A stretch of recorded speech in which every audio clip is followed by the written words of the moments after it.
conversation today, and I know we're going to be able to add a lot of value to the viewers. First, let's drop this bomb. How do you find properties? So, I mean, that is a really big challenge in this market. And I actually take phone calls from Mike and other wholesalers. Who do you know that has a property that needs to be sold? So let's talk about how you guys actually find properties. You know, some of my best methods are, believe it or not, cold calling, door knocking, and just getting into the community and talking to the people.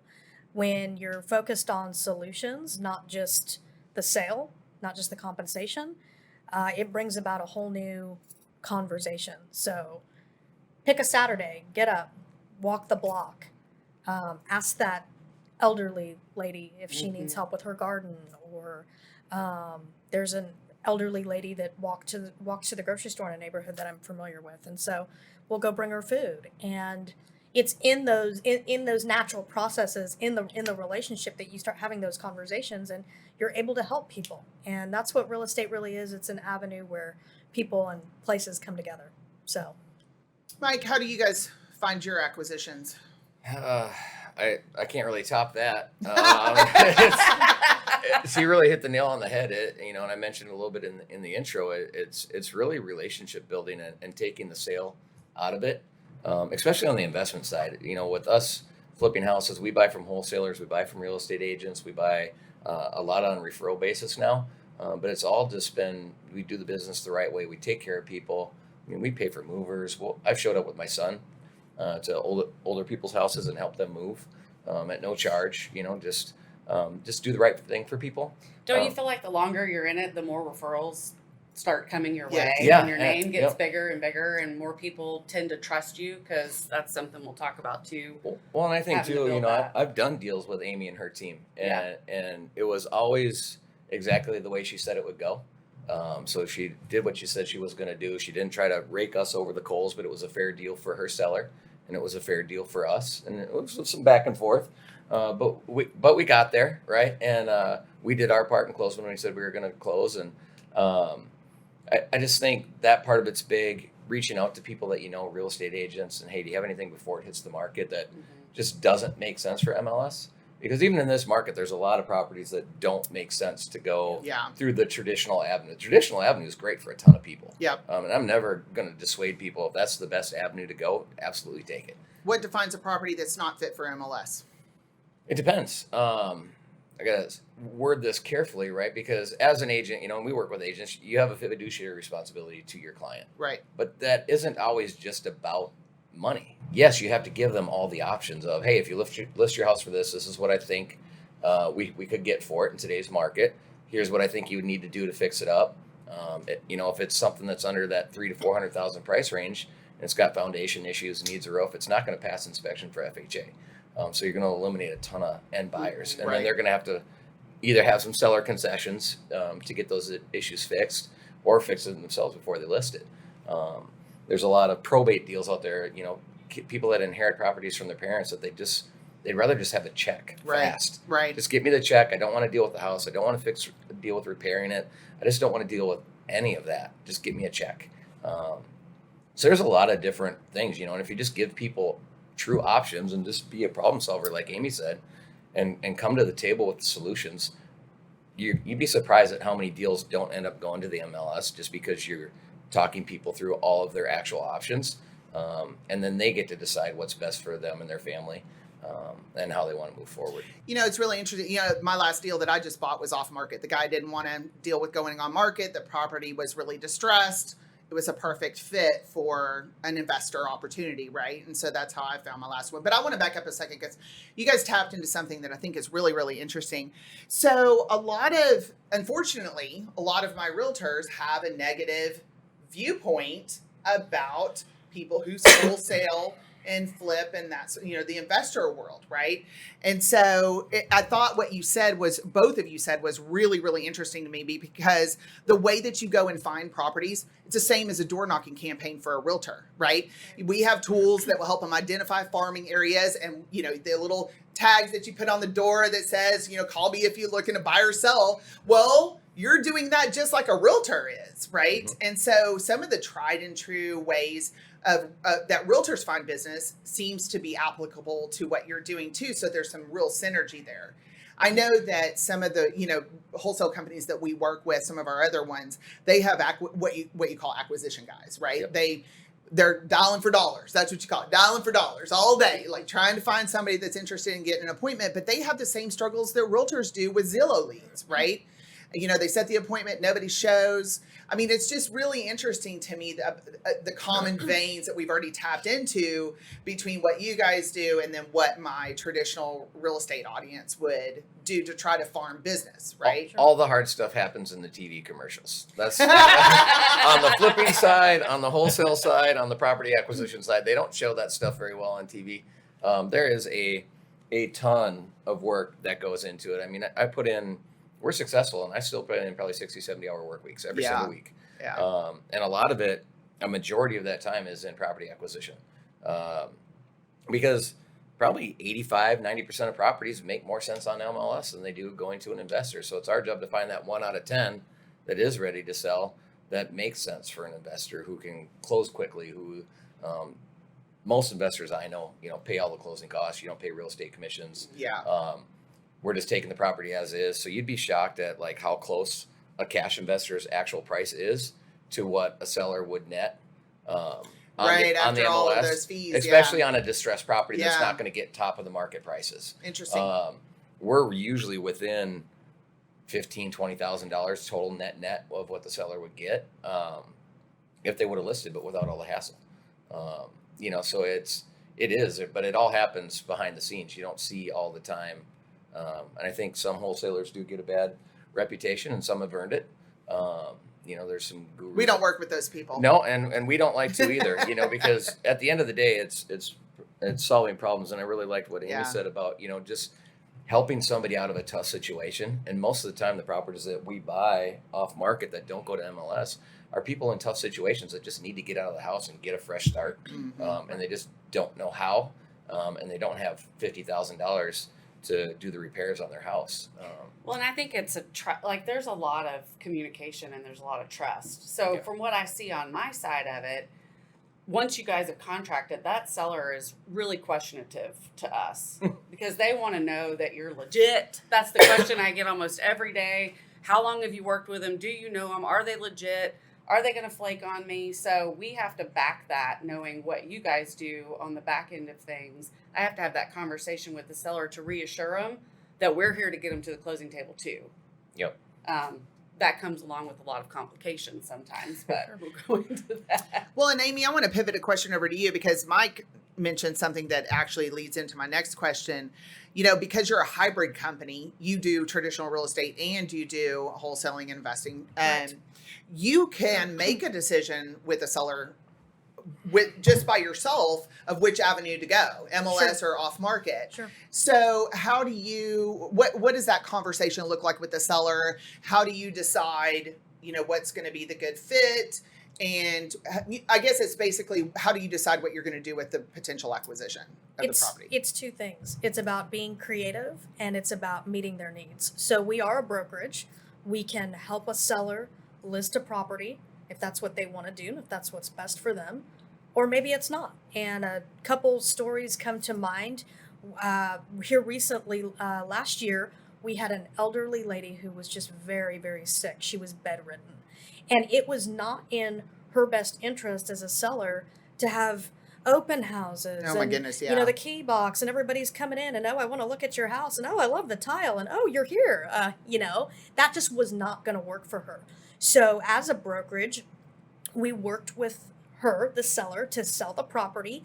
We got creative. We offered solutions that still allowed buyers and or investors to come and look at the property, and it was successfully sold. So one thing that's different about Robinson Capital Real Estate is we are not cookie cutter. We take each transaction and we provide a custom sales solution. What is best for you?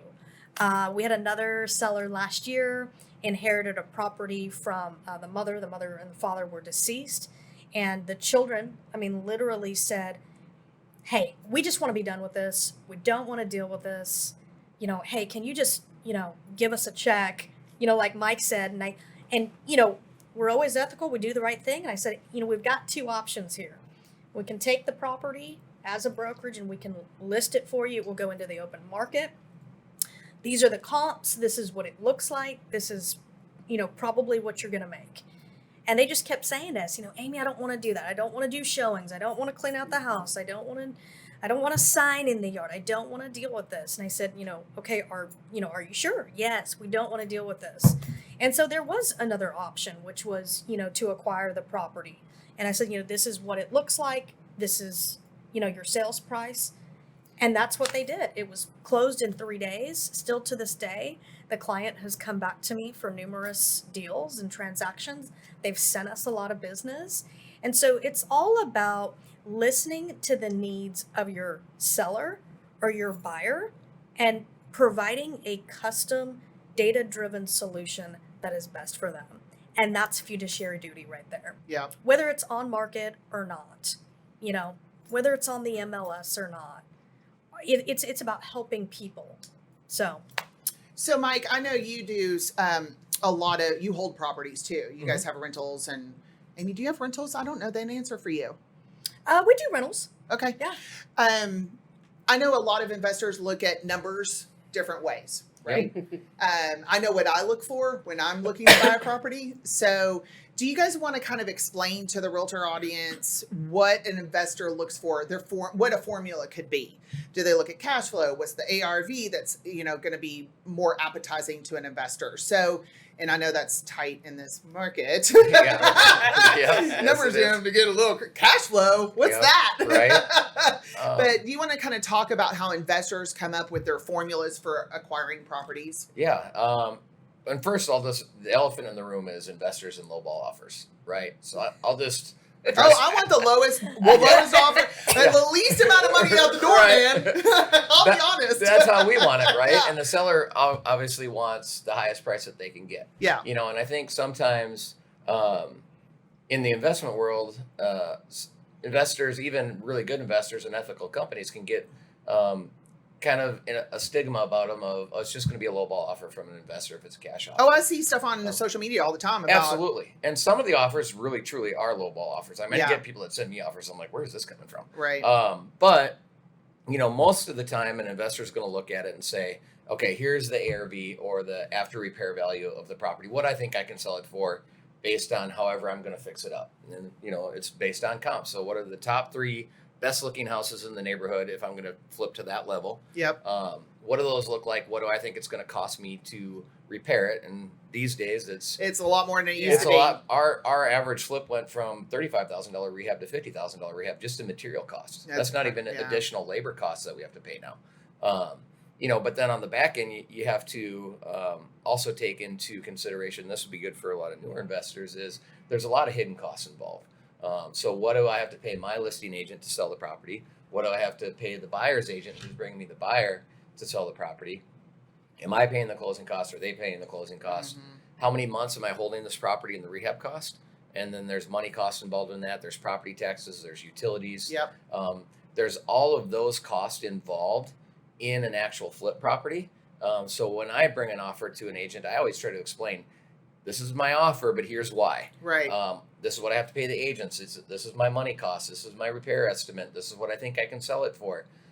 So they get a little transparency on why my offer is what it is. So even if it's lowball, that is reason super important. What Yeah. you just said, transparency. It's Okay. huge. I think there's so much transparency having to happen in this market, just in the traditional sense, right? Because buyers being constrained about can't offer the top cash price, but we have these other things that we can offer, right? Lots of communication, lots of transparency. And I think the really, really good ones are the ones that are disclosing what this really looks like if they were to acquire the property, so that the offer that they're making makes sense.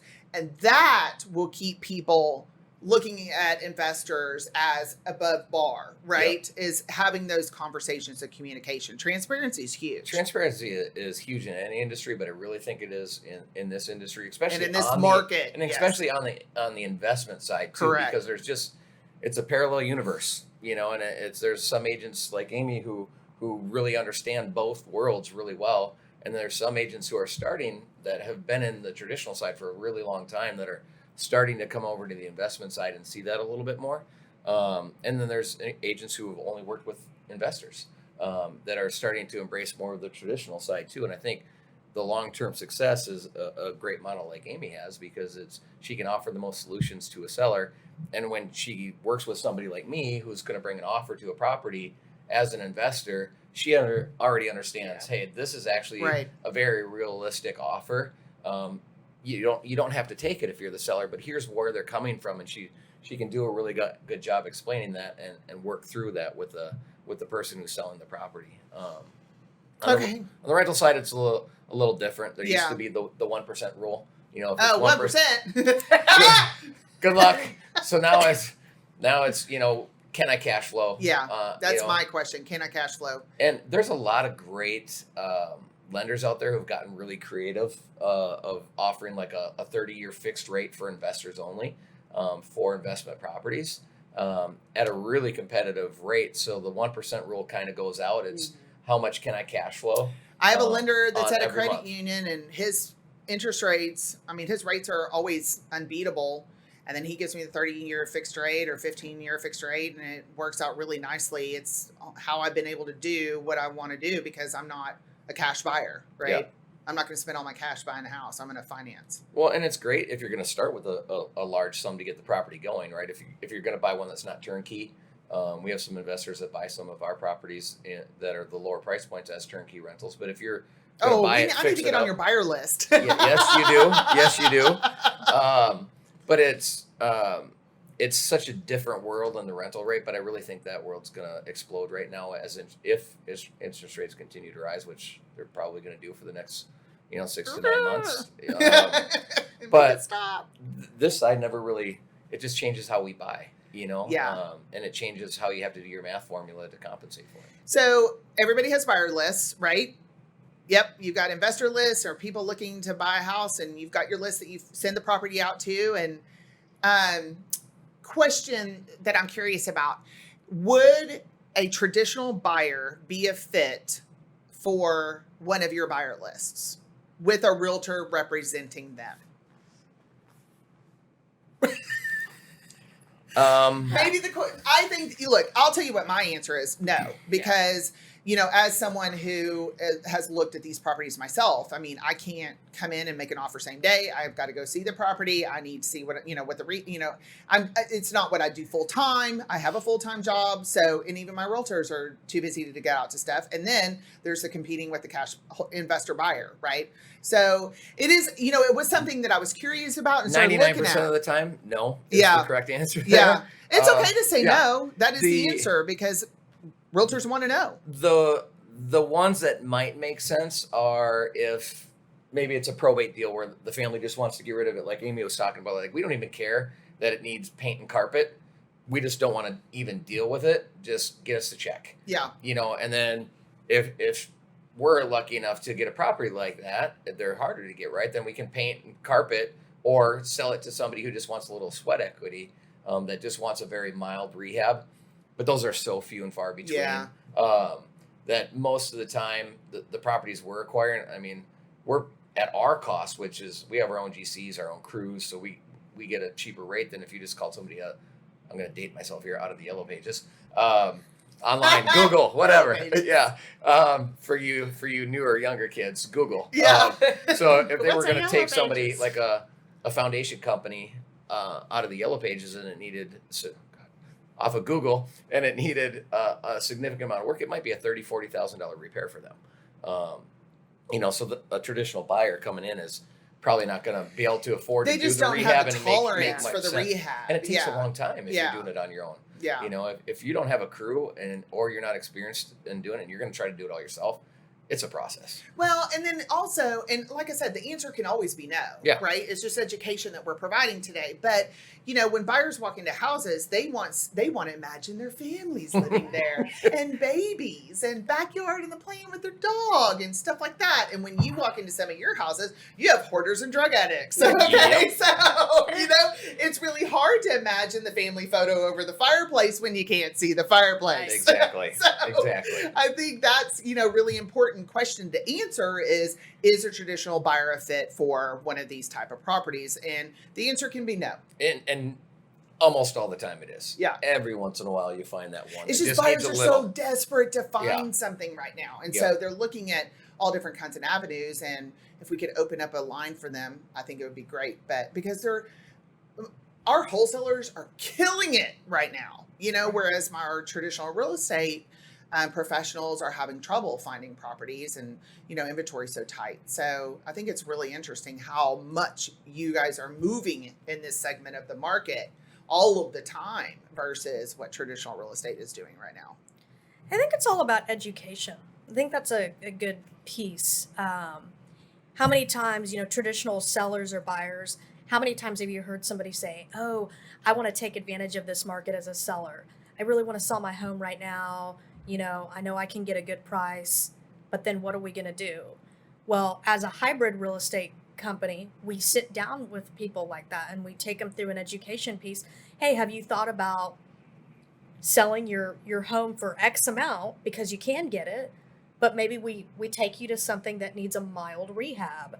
You know, not a full gut. We're not going to take it down to the studs, but maybe it just needs paint or carpet, and we help them envision that television above the fireplace. Maybe there's enough equity. We tie in an international deal. We sell property in Tulum, Playa. So it's all about sitting down with the client, whether it's a buyer or a seller, and really educating them on what does it mean to buy and sell real estate? Because it's just not the same as it was in the 1930s, you know, where you got a paper, you filled it out, you put a sign in the yard, and then, you know, the realtor ate bonbons and waited for the transaction to close. We don't operate that way anymore.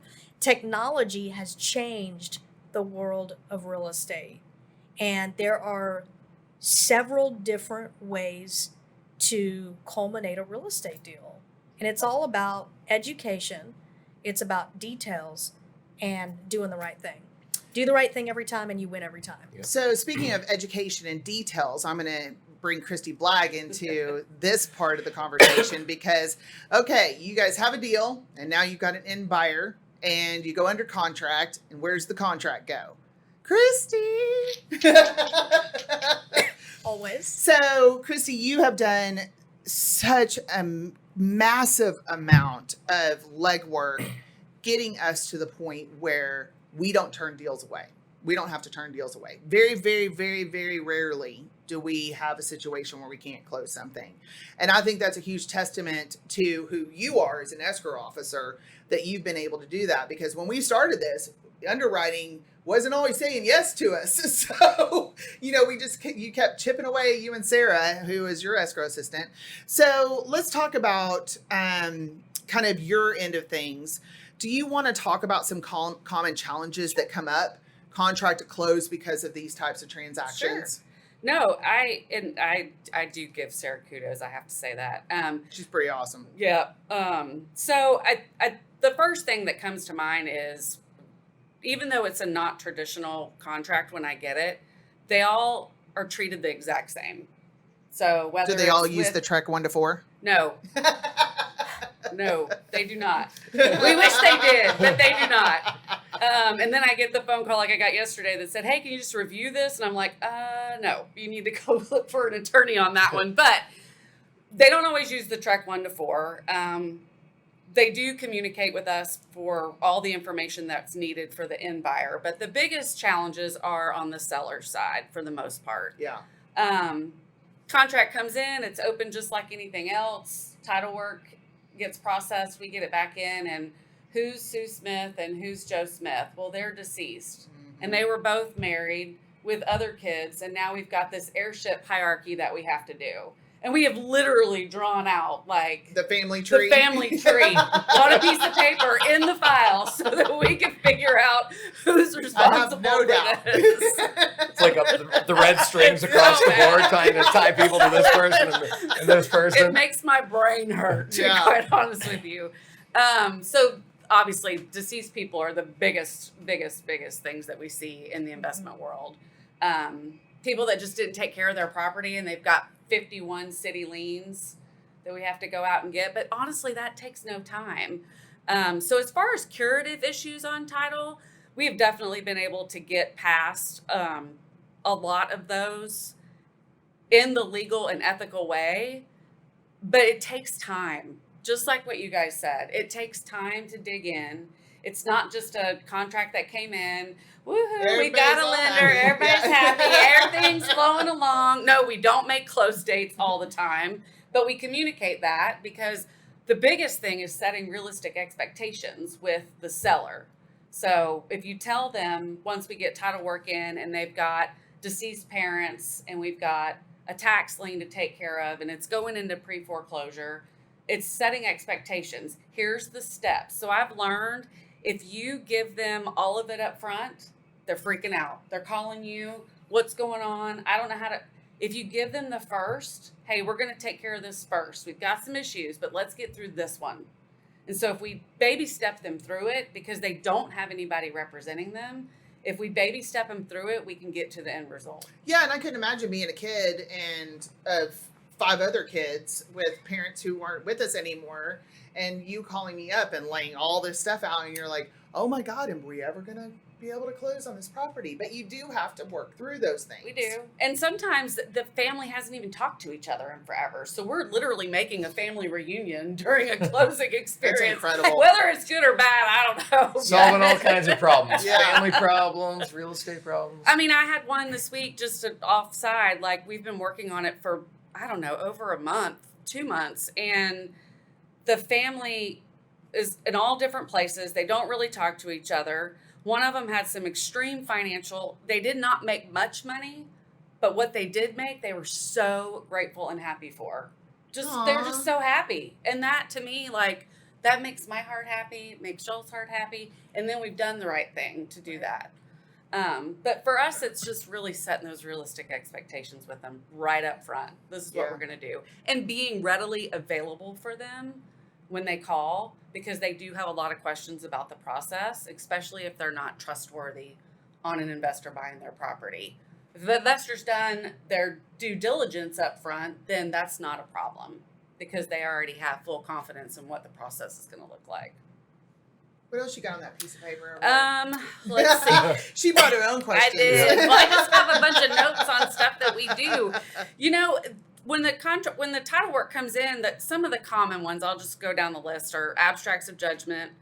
Why don't you say what it is and then explain quickly So what it is, an right? So everybody knows. abstract of judgment is, let's say, a credit card holder that hasn't been paid, and they can go put an AJ on the property. I was in the office when Lauren was trying to pay off 21 credit cards. I was like, I'm sorry, what did you just say? Who has 21 credit cards?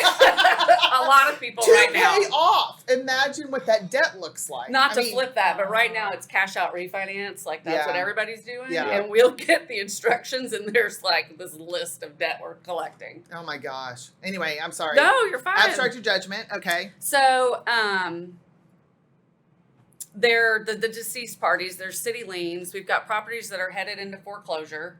So, How many of those are we seeing now? Because everybody's like, there's been so much buzz about foreclosures are coming. REOs are coming back, right? And I don't see any.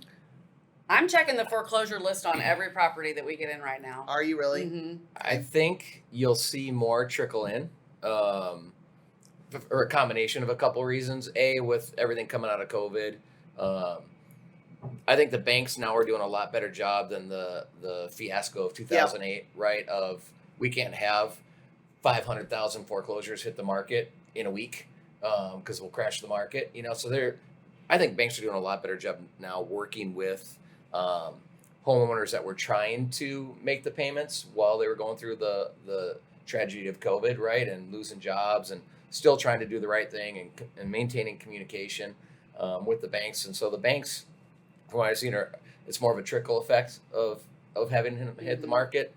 I think, to me, what's scary for some homeowners right now is, everybody played Beat the Jones forever with, I have to have the best house at the top of the market price, at the top of my budget. I got to have the most expensive car. That is a terrible idea. It's a horrible idea. Guess what just came out in your mailbox? Yep. Your property tax values for 2022. Yeah, those are never going to go down, and then you add, now on top of COVID, you add in inflation with the price of gas doubling, groceries are up so much. Everybody's normal bills are already up, and if they were already at the top with 21 credit cards, right, and now they're living on the credit cards to balance the budget each month just to make ends meet, eventually that catches up and the credit cards max out. That is so the house scary. payment is still due, right? And it's scary for what I think is going to be a lot of people who just bought at too high the budget. And I'm not saying that if you have the money, spend it. Like, great. I'm not your financial advisor, but if you have the money and can afford it, great. Go get the house of your dreams. Go get the car of your dreams. Go get these things. But realize these prices aren't going to come down for a while. So 6 to 9 months of juggling all these bills, and pretty soon we got to get us a more affordable house. But then the next question is, where do you go? So how do you find a more affordable house? You don't. So we're already starting to see news articles and stuff about people being stuck, because of this exact situation. Okay, so we got credit, cash out refunds, credit cards. No, yeah, we went off topic. Payoffs. But one of the things that is really good for whenever you guys go to do work with the sellers is a lot of times they have zero paperwork. None. It's not there. They have no idea. They were hoarders. There's boxes and boxes and boxes of paperwork. Some of that paperwork is what we need, right? Because we're trying to cure a prior lien that's on title that they don't have any clue about. So some of those things, if people would just keep their paperwork, it'd be great, right? Oh, they or kept at least their paperwork and lots and lots and lots of other stuff. I'm glad you looked at me because I'm the world's worst with paperwork. So. That's why I email you everything. Yes. It's fine. It's way easier. The days of modern technology are great. Yep. It's not the yellow pages. But I think that because there's a lot of people have gone out, let's say our older generation that are trying to get rid of homes, they've gone out and sought advice on how could I transfer my property to my children, and they didn't go to a real estate attorney for it. They just had LegalZoom tell them what to do or draft up some quick claim deed or things that don't actually transfer or convey ownership of the property. But they swear they were told this is exactly what needed to happen and exactly how it would take care of title. Okay, what does convey a property? A warranty deed. Okay. Yeah. Explain to our audience how to do that. Well, the warranty deed will take the current owner to, if say I wanted to give my property to Mike and I wanted to deed over to him. So I would have a deed drawn up and deed my property over to Mike. And how do you do that? With an attorney. You can call me. Okay. I can go through our attorneys to handle that. Perfect. And there's a few stipulations around it. If you have a current mortgage on the property, you definitely want to be aware that if you deed your property over to someone, if the mortgage company finds out, they can call your note. Yep. Have I ever heard of that happening? No, but let's not draw attention to that. No, it's just something I tell everybody. I might have an LLC. Like you, I'm like transparency. I'm just going to do that. So that's one of the. How much things. would it? What is it? What does the deed cost? So the deed's about $150, and then we get it recorded with the county. So it's a little under $200. What would an attorney charge to do all that? I'd probably say over $300. Oh, At easily. least. So we're thinking $500 to $800 to do this. Yeah. Okay. Which would stop any further issues down the road with trying to do something else with the property. Just doing it correctly. Okay, right. so call in a real estate attorney or call us for a referral. Yes. And then you want to make sure that you do a new deed, right? And get it recorded with We'll the get county. all the information gathered. We'll kind of check the title search on it and make sure we can convey property this way, and then we'll move it over. Perfect. There's also, ladybird deeds out there. Explain. It's the transfer on death deed. So say you've got an elderly, like your parent is near the end and you want to make sure that the property's covered correctly. you can go through the process with us and our attorneys to get a transfer on death deed prepared and signed and notarized by them while they're still alive. So that way, once they pass away, you have the right to sell that property. And you don't go through the heirship affidavits, and you don't go through that process because it's already been handled and it's been a little bit smoother and calmer. Yeah, I first found out about that when I was living in Arizona many years ago, and did that with a lot of my bank accounts. Probably need to do it with my house. Okay. Good idea. Yeah. Any other golden nuggets?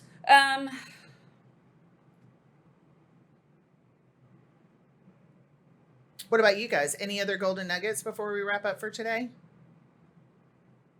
I mean, Mike, real quick, I see you on TikTok all the time. ZHS Investments is on TikTok all the time, rehab and houses. And so, how are you guys? How is social media helping you with your business? That's actually a great question, because I'll be the first person to admit I freaking hate social media. I'm not good at it. You know, I'm older than I look, so I don't understand all the technology behind it and the algorithms and how you're supposed to do all this different stuff. So I just hire somebody who's good at that stuff. But I think it's a super important part of the business right now, because you have to meet people where they're at. Yep. Whether you're marketing, whether you're doing sales, whether you're just doing product information, you have to be where people are at. That's just where people are at. And a lot of different things that you can't always put a price tag on can happen through social media. So an example is, hopefully Jake doesn't mind me using him by name, but I had a gentleman named Jake reach out to me on our company Instagram. He saw a TikTok video, went to our company Instagram, followed us, started seeing some of the flips we were doing, and he's a newer investor in the Dallas market. And so him and his wife are doing a flip right now together, and they're GCing it and doing some of the work themselves. And it's like, hey, I really want to learn the business from you. Would you mind if I just tag along? I'm like, hey, if you want to show up at any of our flips, I'll tell you where we're going to be. I'll walk you through everything we're doing, all the processes. I had some great mentors in this business that really taught me a ton. So it's kind of my job, I feel, to help other people who are willing to reach out and take the time to do it. And so I set him up with our realtor that lists all of our properties, and he walked the property that he's currently flipping and made like 2 little design changes in the master bedroom that would increase the value by $30,000. My goodness. Yeah. So that's a win. That's a huge win, right? And so he's like, hey, can I just keep coming to some of your flips and see what you guys do? And I walked a couple properties for him, and there was one in Carrollton that we just put under contract today, actually, from Jake, that he had found through probate, and just talking to the family, like Amy says, just here's the solution. I can do this. My offer's not going to be as much as if you did it on the MLS, but here's why you should take it. And he literally was going to flip it himself. And then I was walking the property with him. I'm like, hey, you need to add a bathroom because it's a 3-1. Over here, you're going to really increase your value and decrease your days on market if you add a second bathroom. Let's just figure out where to put it. Yep. So we started walking the property, and he texted me probably 2 hours later. He goes, it's too much of a project for me, plus ours is taking a little bit longer. Do you just want the house? I was like, now you got an acquisition, a bird dogger out there for you. And he's like, I would love to work for you guys to help find properties. Will you pay me a finder's fee? I'm like, as long as the math works, I'll pay a finder's fee to a real estate agent, to a bird dog person, to the neighbor. I talked to the neighbor, so I don't want a finder's fee. I just want you to send us contracts. Yeah, I will send you, as good as you guys are, I will send you all the contracts. It's always easy. It's smooth when it's not going to be super smooth, because as a different person once told me, people know how to live, but they don't know how to die. And paperwork's a mess. Yeah, that's a good quote. You guys are always so communicative, so I can get my team lined up. Hey, it's going to be another 2 weeks. I can put them on a different house. Yeah. I can do this. Or I can let my lender know. So if she wants to, or he wants to lend money to somebody else or to us on a different property, everybody's kind of in the loop. But I think social media, just telling people what you're doing, and it's an abundant world. And I love doing business with Amy, because it's never just about her and her company. It's about the seller. It's about helping other investors. Yeah. There's so many properties in DFW. I'm never going to get them all. She's never going to get them all. I'm never going to be able to flip all of them. So why wouldn't I just help people? Why wouldn't she just help people? Yep.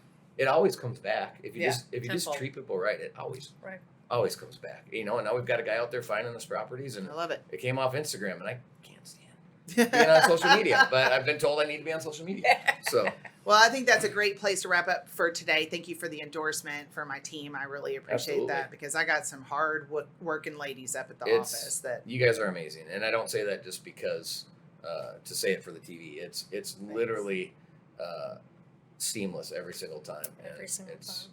you're an amazing team to work with. So, thank Yeah. you. I mean, Amy has nicknamed me, you know. She did? What is Yeah. the nickname? oh It's her nickname. She's the Yoda of escrow. Yoda. She is the Yoda. And love and it. genuinely, I mean that. We looked for a long time for an exponential title company, and Lawyer's Title is so different every step of the way because it's a white glove experience that's just it's seamless, it's easy. Christy has changed our life in a big way. So I always say she makes me feel like I hijacked a rainbow and crash landed into a pot of There's gold. there's a romance, a escrow romance going on here that I can't even. I'm begin just to gonna get out of the describe. way. I know. Yeah, welcome to my world. So, again, let's go ahead and wrap up for today. Amy, Mike, Christy, thank you for being my guest today, always, and being also trusted and loyal partners and friends of ours. So that's a wrap. Here's another episode. We hope you enjoyed the content for today. If you do like my content, you're going to love my escrow team. Amy was proof of that. So thank you for joining us, and I hope you guys make it a great day.